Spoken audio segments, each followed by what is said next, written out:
ég hef gert það fyrr, ég hef gert það fyrr öðrum samtökum og hreyfingum og ég til að gera það aftur. En upplýsingagjöfin eins og til dæmis vikubréfin og annað, að vera virk á samfélagsmiðlum, að hafa þetta tækifæri til þess að mæta fólki þar sem það og laða það að. Það gaman, það ekki gaman að koma raunverulegsfundi, það ekki gaman að koma ef það alltaf í einhverju andstæðu, heldur að geta á grundvelli bara virðingar og skemmtun rætt erfiðlega mikilvæg hluti sem brenna á fólki í samfélaginu.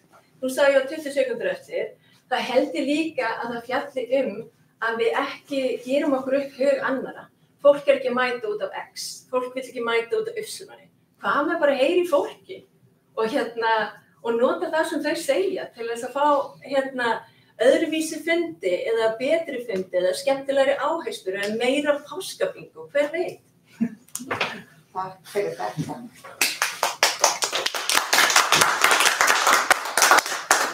Og Alexandra? Já, ég í rauninni tek undir mikið af því sem Oktavía segir og þetta klárlega líka bara styrkleikur hjá hann í upplýsingagjöf og í svona skipulagi.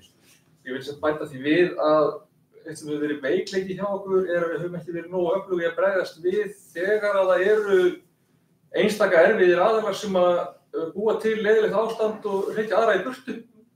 Og við þurfum að vera tilbúnari til þess að taka á því. Það þarf að vera einhver sem tilbúin að segja nei, bíddu nú við, þetta ekki í lagi, viltu gjöra svo vel, þú þarf að hrekja frá fólki í burtu hjá það. Við þurfum að taka það föstum tökum. Ég vil líka veita fólki kannski svona skýr umboð. Þetta til dæmis bara með því að vera með ákveðna málefnahópa, jafnvel að einhver geti fengið það að hlutverk